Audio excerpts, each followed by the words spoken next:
vamos a retomar el tema de electromagnetismo, es decir, de la relación que existe entre los fenómenos eléctricos y magnéticos. Y en particular, vamos a comenzar hablando de una carga Q, que en este caso está representada en este esquema por esta esferita color rojo. Esa carga Q, que es positiva y que se mueve con una velocidad constante v, con esta dirección que señala este vector rojo dibujado en rojo, pero además de ser positiva y de moverse con velocidad constante, lo hace dentro de un campo magnético B. Y ese campo magnético tiene la dirección que indica este vector.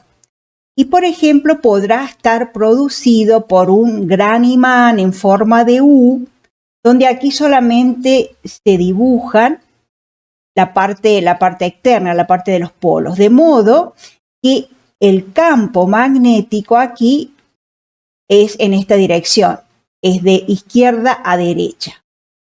Si tenemos entonces una carga Q que se mueve con una cierta velocidad constante v dentro de un campo magnético, sobre esa carga aparece una fuerza, aparece esta fuerza, de modo que va a desviarla de su dirección inicial, que su trayectoria va a dejar de ser esta que está punteada, y en realidad esa fuerza magnética que aparece es la que produce esta desviación, tendiendo a llevarla hacia arriba.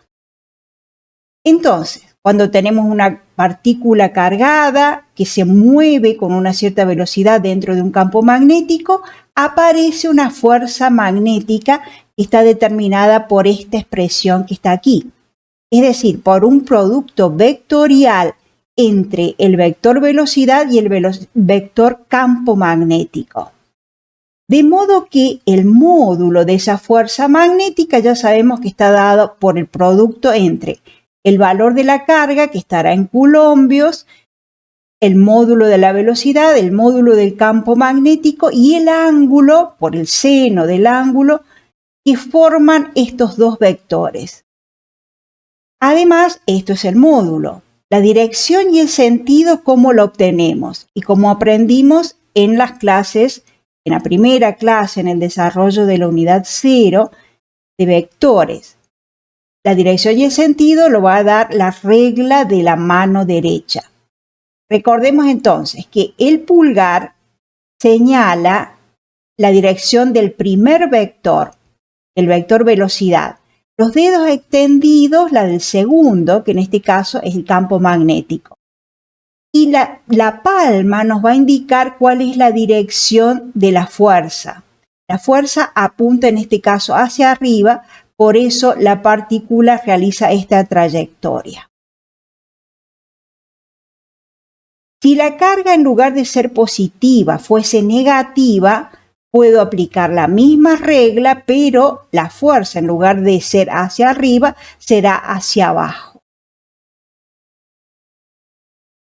Aquí hay un esquema donde se representa la regla de la mano derecha en la versión que nosotros acabamos de mencionar, que es de la cual hablamos en el desarrollo de la teoría de la unidad número 0, en la parte de producto vectorial. El primer vector es la velocidad y lo indica el pulgar. El pulgar apunta en la dirección de la velocidad y los dedos en la dirección del campo magnético. El resto de los dedos en la dirección del campo magnético, donde aquí el campo magnético tiene la dirección, las líneas de campo son estas azules que están aquí. El campo magnético, en definitiva, apunta hacia la izquierda. Y la palma me da la dirección en la cual actúa la fuerza magnética, en esta que está aquí. En lugar de usarla a la regla de la mano derecha de esta manera, podemos hacerlo de esta otra, que es la que usan algunos otros textos, algunos otros profesores. Fíjense, Se enrollan los dedos como si el vector velocidad girara hacia el vector campo magnético. Enrollo los dedos haciendo que el vector velocidad gire sobre el campo magnético. Y en ese caso, el dedo pulgar extendido me va a dar la dirección de la fuerza magnética. Cualquiera de las dos reglas es válida. La cuestión es aplicarla bien. A partir de la expresión que acabamos de encontrar, referida a una fuerza magnética que aparece sobre una carga que se mueve en un campo magnético, vamos a poder definir la unidad de campo magnético que sabemos es la Tesla. Pues si de esta expresión, de la expresión del módulo de la fuerza magnética, despejamos campo magnético, encontramos que B es igual al cociente entre la fuerza magnética y el producto de la carga multiplicado por la velocidad por seno del ángulo que forman la velocidad y el campo. Por lo tanto, una Tesla es igual a la unidad de fuerza, que es el Newton, dividido la unidad de la carga, que en el sistema internacional es el coulombio, multiplicado por la unidad de la velocidad, que es metros por segundo. Y sabemos que seno de tita es adimensional. Entonces, decimos que hay un campo de una Tesla en una región del espacio cuando una carga de un coulomb se mueve con una velocidad de 1 metro por segundo, perpendicular al campo magnético y experimenta una fuerza de 1 newton. Otra forma de escribir esto es, como sabemos que coulomb sobre segundo es igual a ampere, ya que la corriente eléctrica no es otra cosa que cargas en movimiento, si a este segundo lo considero que está dividiendo al coulomb, tengo que la Tesla es igual a 1 newton dividido ampere por metro. Veamos ahora cómo es la fuerza magnética que aparece sobre una corriente eléctrica. Esta expresión de la fuerza magnética es otra forma de analizar lo que recién vimos. Pues ya dijimos que una corriente eléctrica son cargas en movimiento. Pero la expresión matemática, la ecuación de esta fuerza magnética tiene este aspecto que está aquí. Entonces vamos a explicar qué es esto. Si tenemos un conductor, este que está aquí, que transporta una corriente eléctrica en el sentido de la flecha, y estoy considerando entonces que las que se mueven, las que generan esta corriente, son las cargas positivas, es decir, estoy considerando el sentido convencional de la corriente. Si este conductor se encuentra en un campo magnético que tiene la dirección y sentido que muestra la flecha, sobre él aparece una fuerza magnética que tiene la dirección que indican las flechas negras de estas que están aquí. Pues si nosotros aplicamos la regla de la mano derecha con los dedos enroscados, giramos I hacia la dirección de B y el dedo pulgar nos dice que la fuerza es vertical y es hacia arriba. Esa fuerza magnética la puedo calcular con esta expresión, en donde I es la cantidad de ampere que tiene esa corriente eléctrica, L es la longitud del conductor y B es la intensidad de campo magnético. Respecto a la longitud, en realidad la longitud no es un vector en sí mismo, pero sí es cierto que tiene módulo. Y en cuanto a la dirección, va a tener la dirección del conductor. Y en cuanto al sentido, se lo va a dar la corriente. Analicemos un poquito cómo es la dependencia entre la fuerza magnética con el ángulo que existe entre la corriente y el campo magnético. Veamos el siguiente conductor que se muestra en la figura.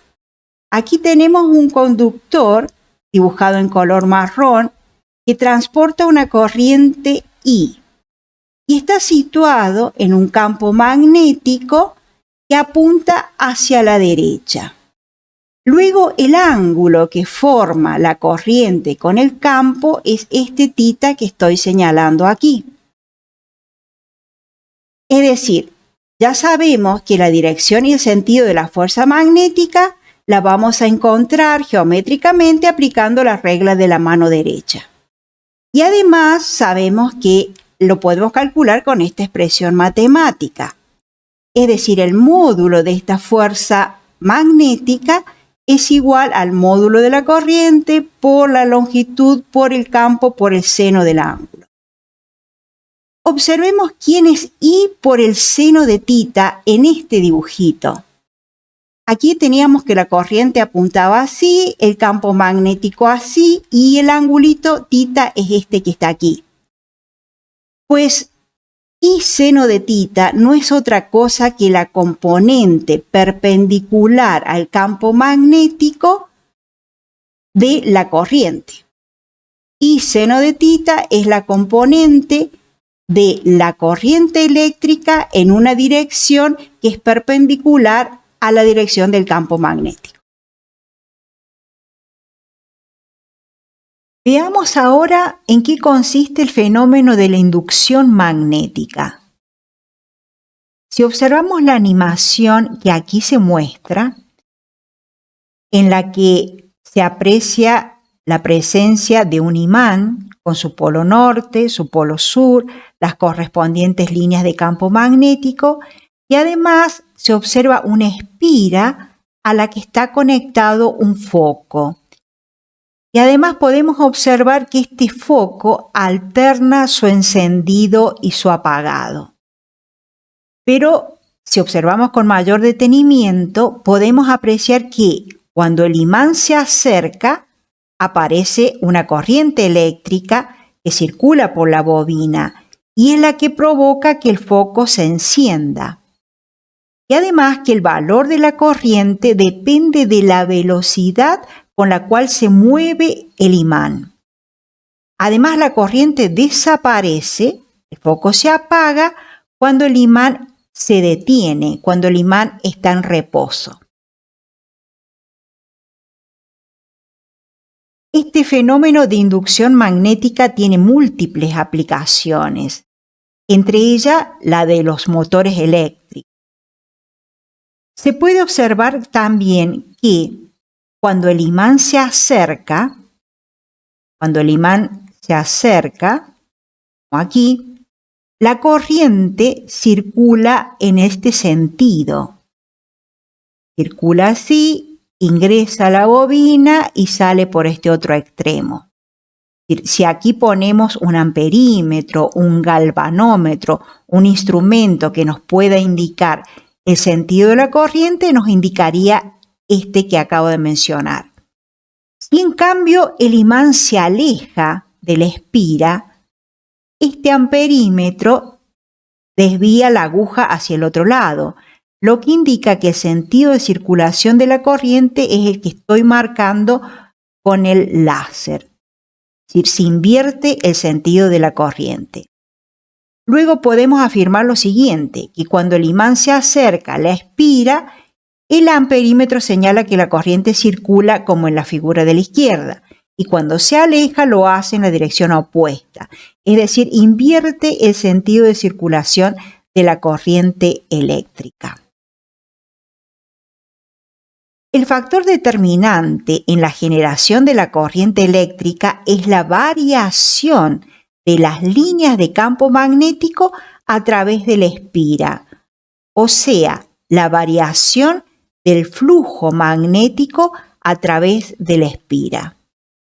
Es decir, cuando se acerca el imán o cuando se aleja de la espira, lo que cambian son las cantidades de líneas de campo que atraviesan la espira. Lo que cambia es el flujo magnético y es lo que provoca que la aguja del amperímetro marque hacia un sentido, un lado, o marque hacia el otro. Consideremos la espira que se muestra, o la bobina que se muestra en esta figura, la cual tiene un número n de vueltas. Y además, esa bobina encierra una superficie cuya área vamos a anotar con la letra A. Y está inmersa dentro de un campo magnético que tiene la dirección que aquí se muestra. La normal a esa superficie que encierra la bobina, la normal, la perpendicular, es esta línea imaginaria que denotamos con n. Y el ángulo θ es el comprendido entre esa normal a la superficie y el campo magnético. Con estas consideraciones podemos definir al flujo magnético que vamos a denotar con la letra φ como el producto de n por el campo, por la superficie, por el área A, por el coseno del ángulo que forma el campo magnético con la normal a la superficie A. Recordemos nuevamente, n es la cantidad de espiras que tenga la bobina. Además, las unidades de flujo magnético son las unidades de campo multiplicadas las unidades de área, es decir, son Tesla por metro cuadrado, o los Webers, cuyo símbolo es una W mayúscula y una B minúscula. Entonces, de aquí nosotros podemos también encontrar aquí es igual a una Tesla, y una Tesla es igual a Weber dividido metro cuadrado.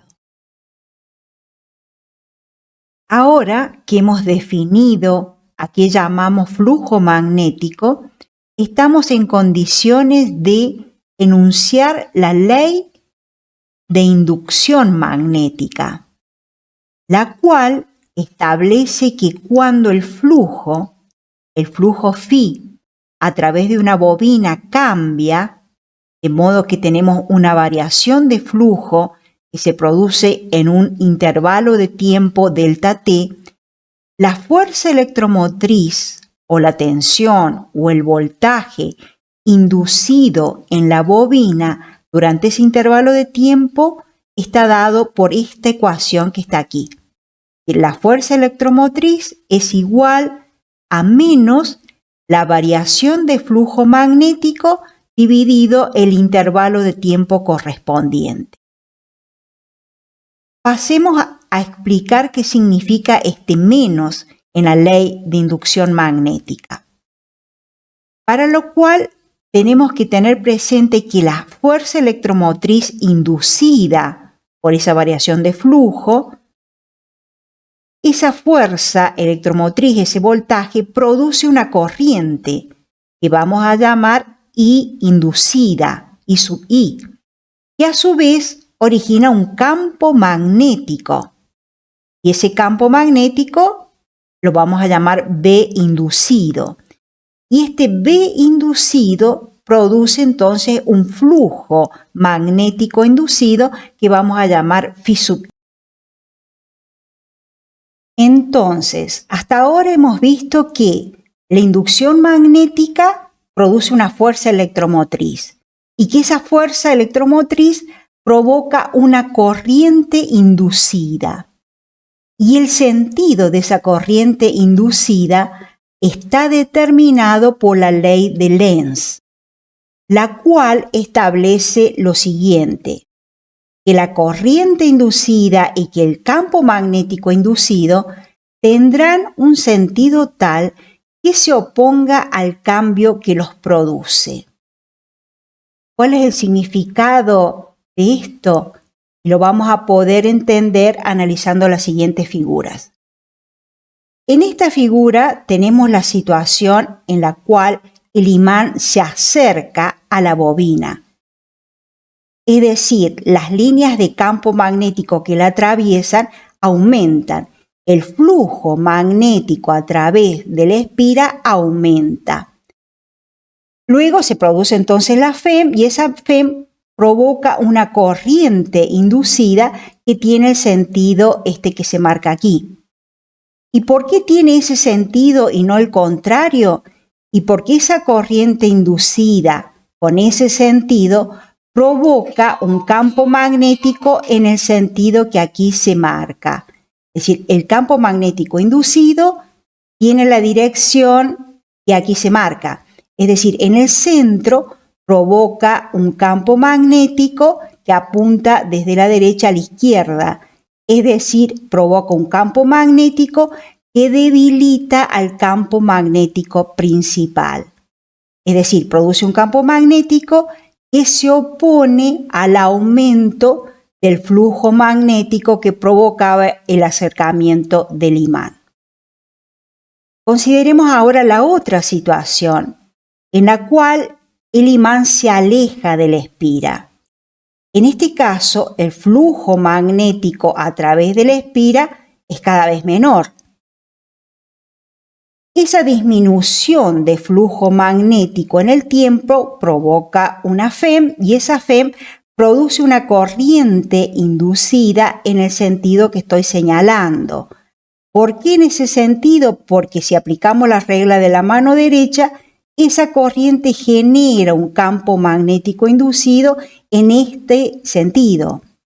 De modo que aquí en el centro o dentro de la espira, el campo apunta hacia la derecha, de modo que se opone a la disminución, de modo que se opone a la causa que lo provoca.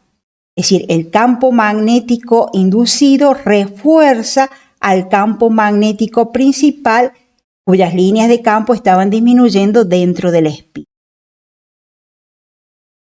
Pues entonces la ley de Lenz, el significado de la ley de Lenz queda establecido en este signo menos de la ley de inducción magnética. Es decir, el significado de este signo menos es precisamente la ley de Lenz. Continuemos un poquito más. Y Maxwell, un importante físico y matemático, demostró que todas las leyes básicas de la electricidad y del magnetismo podían ser descritas por medio de 4 ecuaciones básicas, que se conocen como ecuaciones de Maxwell, y son la base para todos los tratamientos modernos del electromagnetismo.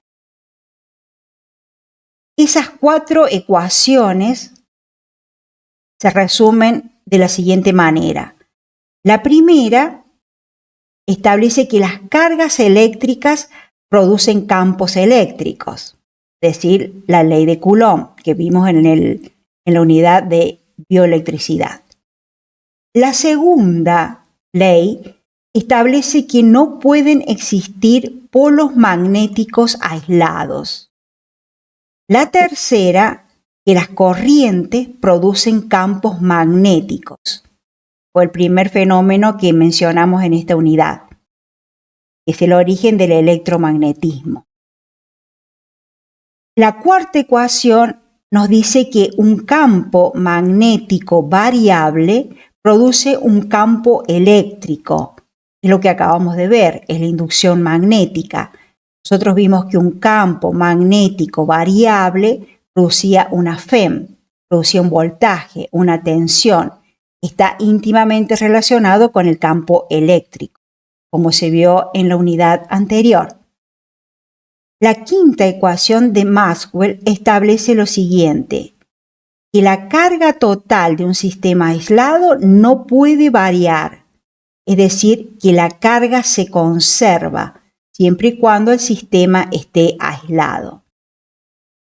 Y la sexta ley de Maxwell nos dice que un campo eléctrico variable produce un campo magnético. Entonces, fíjense, la cuarta y la sexta ecuación nos dicen, un campo magnético variable produce un campo eléctrico. Y la sexta, un campo eléctrico variable produce un campo magnético. Por lo tanto, si un campo eléctrico variable produce un campo magnético y un campo magnético variable produce un campo eléctrico, entonces existe la posibilidad de que se produzca una perturbación automantenida de campos eléctricos y magnéticos. Maxwell demostró que esa perturbación electromagnética se comporta como una onda que se propaga en el espacio y lo hace con una velocidad determinada, que es la velocidad de la luz, y que vale 3 por 10 a la 8 metros sobre segundo. Esas ondas electromagnéticas tienen la forma que aquí se marca, que aquí se muestra en la figura. Fíjense, dijimos que la variación de un campo eléctrico provocaba un campo magnético y la variación de un campo magnético provocaba la aparición de un campo eléctrico. Se autogeneran. La forma de las ondas, es decir, la manera como puedo imaginar una onda electromagnética es la que se muestra en esta figura. Observemos que el campo eléctrico, que está dibujado en color rojo, está en el plano vertical, en este plano que estoy señalando en este sistema de coordenadas, en este plano de aquí. Campo eléctrico entonces corresponde a esto que estoy señalando aquí, a esta onda sinusoidal que cambia en el tiempo, varía todo el tiempo, cada instante tiene un valor diferente. Y algunas veces es hacia arriba y otras veces hacia abajo. Tiene una forma sinusoidal. En cambio, el campo magnético varía en este plano horizontal, en el plano del piso, si queremos. De modo que el campo magnético, que está dibujado en color azul, la forma en que varía es la que se muestra aquí. En cada instante tiene un valor diferente, en cada segundo tiene un valor diferente, y a veces es hacia adelante y otras veces hacia atrás. Pero además de tener esta particularidad, que el campo eléctrico se produce en un plano que es perpendicular al plano en que varía el campo magnético, la dirección en que se propaga esta onda, la dirección en la cual avanza, es perpendicular a ambos. La dirección de propagación es la que señala esta flecha de color negro. Entonces, en las ondas electromagnéticas, los campos eléctricos y magnéticos son perpendiculares entre sí y también a la dirección de propagación de la onda electromagnética. Es decir, cumplen las características de ser ondas transversales. Además, tanto el campo eléctrico como el campo magnético varían sinusoidalmente. Pasemos ahora a ver algunas aplicaciones del magnetismo, pero en la biología. En particular, se han hecho muchos estudios y se continúan haciendo estudios del comportamiento de ciertos animales que se guían por el campo magnético terrestre, que se orientan, que tienen conductas orientacionales de acuerdo al campo magnético terrestre. Entre esos seres vivos se encuentran las bacterias magnetotácticas, pájaros que realizan migraciones, también las abejas, los murciélagos, las mariposas, las tortugas marítimas. Ustedes van a poder leer más sobre esto en artículos de divulgación y también en el Cromer, y en particular en este artículo de una revista de física importante. Respecto a las bacterias magnetotácticas, observemos que la bacteria, que puede observarse empleando un microscopio electrónico, en su interior tiene magnetitas, tiene minerales que contienen hierro y que en realidad esos cristales se orientan en la dirección norte-sur, se orientan según el campo magnético terrestre. En particular, en el año 1975 se descubrió que ciertas bacterias se orientaban según el campo magnético terrestre.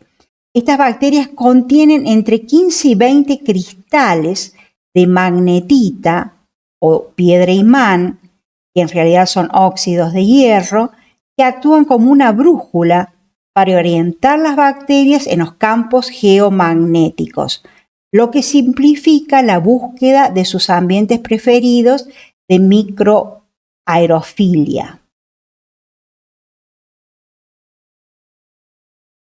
Para estudiar el comportamiento de aves migratorias o de palomas mensajeras y también de paloma mensajera, se utiliza un dispositivo llamado bobinas de Helmholtz.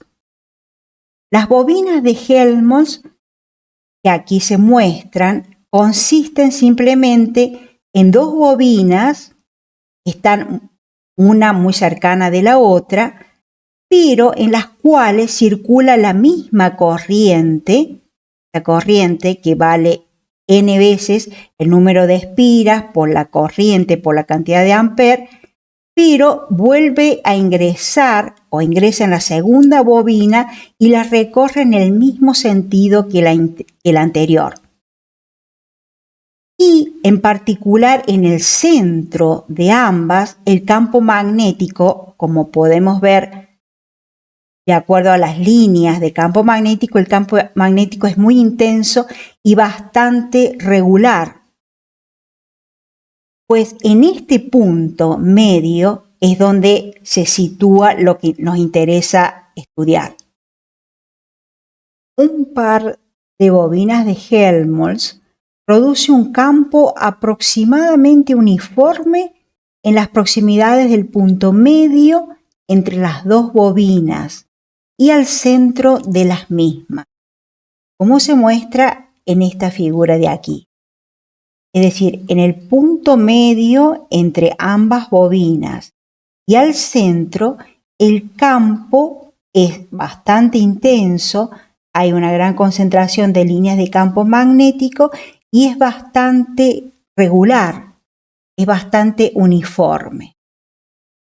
En particular, si la distancia entre ambas bobinas, la distancia de separación, la distancia que separa ambas bobinas es D y es precisamente igual al diámetro de las bobinas, en el centro de las bobinas el campo magnético se puede calcular con esta expresión que está aquí.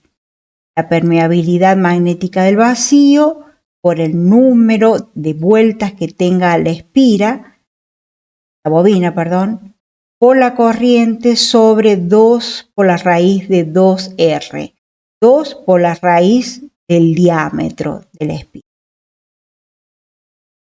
Recién mencioné que estas bobinas de Helmholtz se utilizan, y se han utilizado hace ya varios años, en la experimentación, por ejemplo, con palomas mensajeras.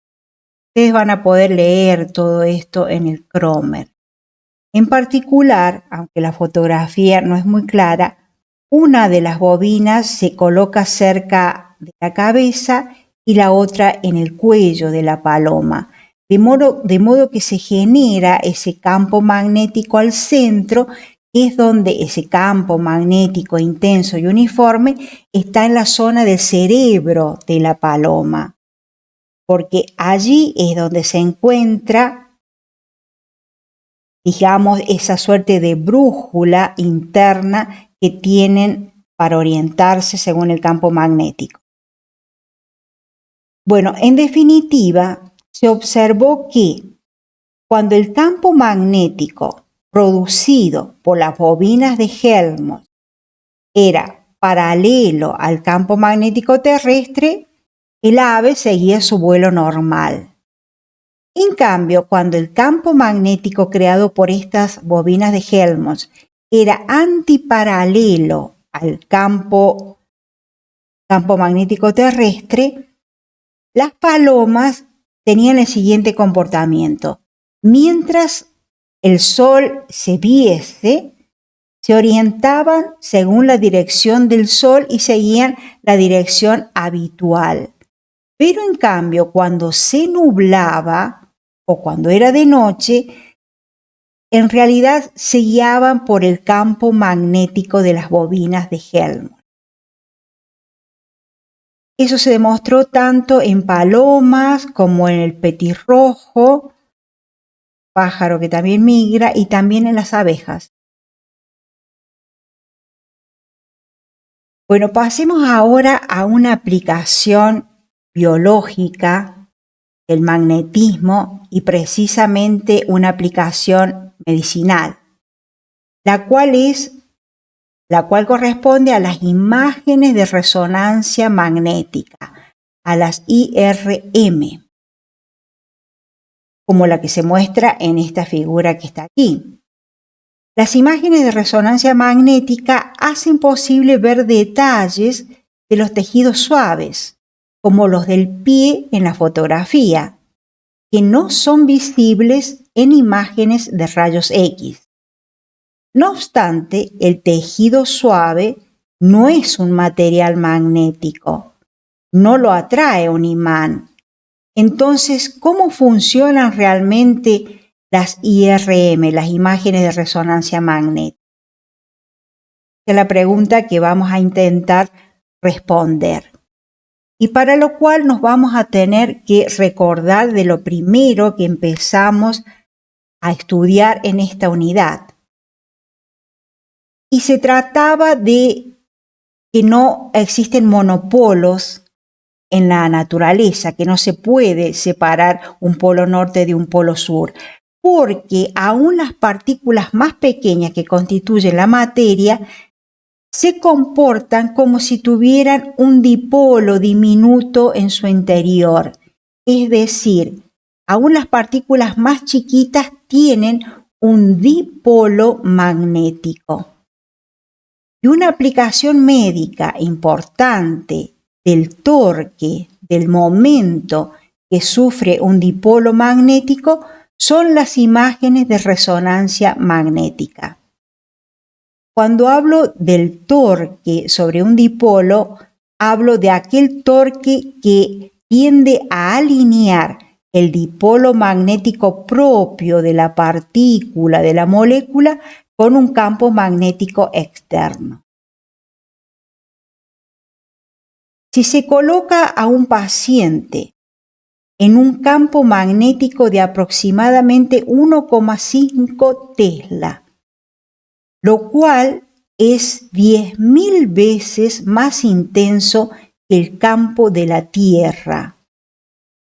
Cuando se coloca entonces el paciente en esas condiciones, el núcleo de cada átomo de hidrógeno en el tejido que se desea observar tiene un momento dipolar magnético que experimenta un torque magnético que lo alinea con el campo magnético aplicado.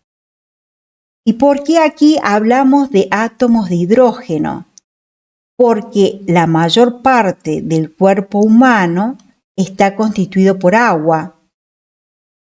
Luego de eso, se ilumina el tejido con ondas de radio de una frecuencia determinada para que apenas salgan esos momentos magnéticos de su alineación, es decir, para sacarlos levemente de la alineación que adquirieron. Y entonces, el grado en que estas ondas de radio son absorbidas por el tejido es proporcional a la cantidad de hidrógeno presente. De ahí que un tejido blando rico en hidrógeno se vea muy distinto de un hueso que tiene poco hidrógeno, lo cual hace que las imágenes de resonancia magnética sean ideales para analizar los detalles de los tejidos blandos que no se verían en las imágenes de rayos X.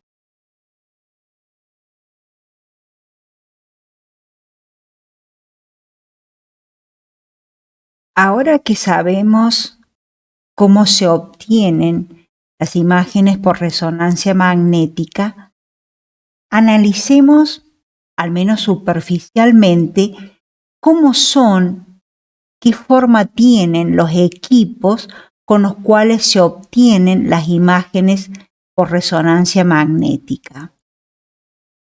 Y casi todos hemos tenido alguna cercanía con este tipo de equipos, en donde se puede observar una camilla sobre la que se sitúa el paciente y el equipo en sí mismo consiste en este gran tubo o en este gran cilindro, dentro del cual se introduce al paciente y quizás con pequeños movimientos se van barriendo las distintas zonas de interés. Si nosotros pudiéramos ver dentro de ese equipo, lo que veríamos es lo que se muestra en esta figura. Básicamente son bobinas y más bobinas. Es decir, ya el aspecto circular nos tiene que hacer pensar que las bobinas por las cuales circulaban corriente producían en su centro de ellas, intensos campos magnéticos. Y eran más intensos mientras más vuelta tenía esta bobina. Esas grandes bobinas, en realidad, volvemos a reiterar, que lo que producen es un cierto comportamiento o modificación en el comportamiento de los protones que integran las moléculas de agua, puesto que si no hay un campo magnético presente, los protones con sus momentos dipolares están orientados de manera aleatoria. Si en cambio aparece un campo magnético, por ejemplo en esta dirección, esos dipolos magnéticos se orientarán de acuerdo a ese campo. Y luego esos protones se sacan levemente de este alineamiento mediante la acción de ondas de radio. Y de acuerdo a cuánto se desorientan, me va a dar una concentración de cuántas moléculas de agua hay presente en ese tejido. No cuántas, pero exactamente si hay más o si hay menos, lo que me va a indicar si es un tejido blando o si es un tejido óseo. Bueno, con esto damos por finalizada esta unidad que es la de Biot Magneti.